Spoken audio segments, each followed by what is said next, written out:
Good morning. Happy Friday.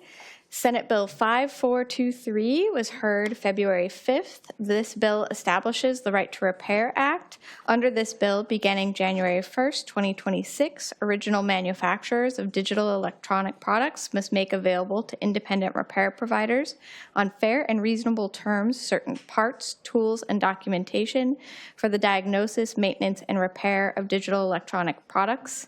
The bill provides required disclosures for repair providers.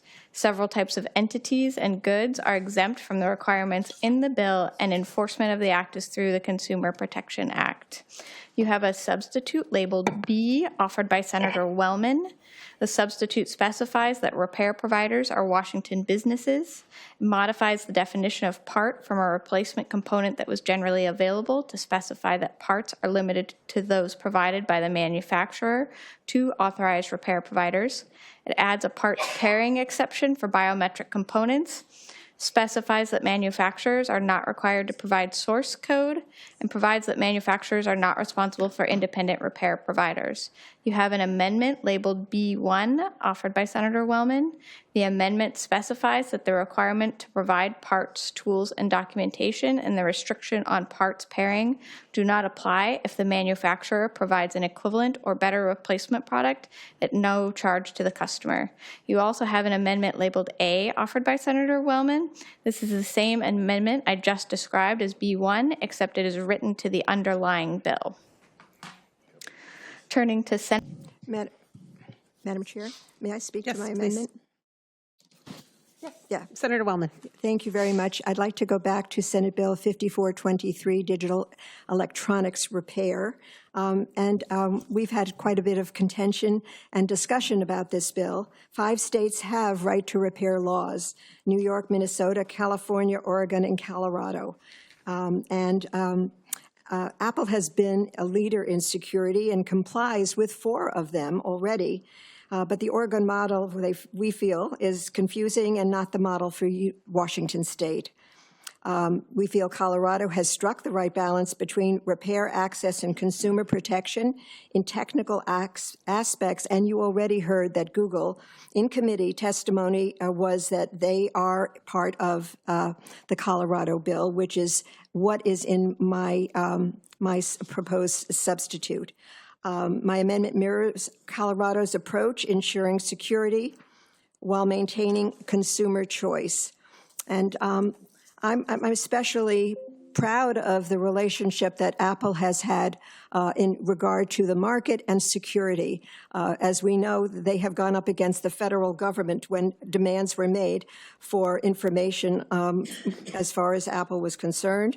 And there's never been a time in history when our personal information on our phones is more vulnerable to cybersecurity issues.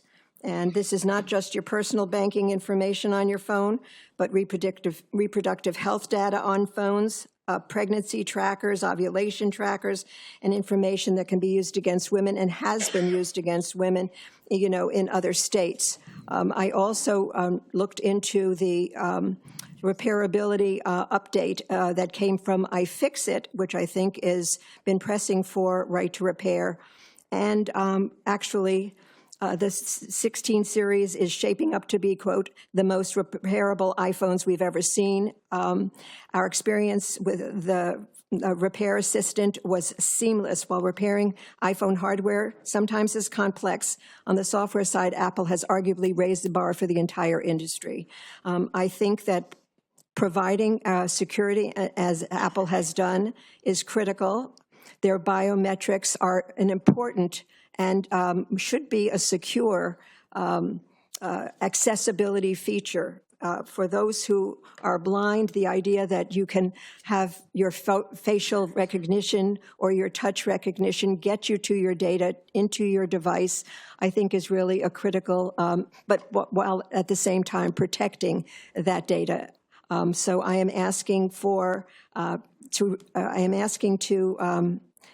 remove the First Amendment that is there, not bring it forward, and to take the Second Amendment, PSSB, and the amendment to that, which is the Amazon amendment, which I also feel adds to the benefit of the bill. Thank you, Madam Chair. Well, with that, thank you. We will break for caucus. Yeah, sounds good. Where are we going? Which two?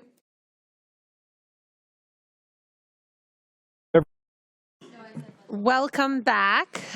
We will move into executive session. We have Senate Bill 5423 before us. There is a proposed substitute labeled B offered by Senator Wellman. Senator. Madam Chair, I move adoption of amendment labeled B1 to the proposed substitute. I move adoption of amendment B offered by Senator Wellman. Is there discussion? Briefly, I'm asking essentially for the Colorado bill, which was agreed upon by many companies, many major companies, including Google and Apple.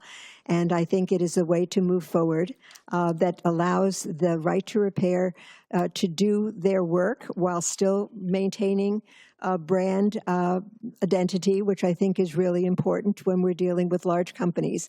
I like to believe that Republicans and Democrats can come together and support business. And I think that this is the way to support business. Thank you. Madam Thank Chair. you. Yeah, and I would add, coming from the Republican side, we agree there's a path forward that I think has worked out really in the details of what cybersecurity is still a key priority within this, and still allowing the individuals the right to go ahead and see the parts that they can repair in the electronics that are out there. It's a good path forward that we see that we can support and urge a yes vote. I am going to ask for a no vote on this. I do hear my colleagues and their concerns, but I think we need to have a strong consumer protection in this bill today. So all in favor of the proposed sub, please say aye. Aye. Opposed, nay. Nay. The proposed substitute has failed. Okay, what do I do now? All members who are in favor, please of adopting the proposed substitute, please raise your hand.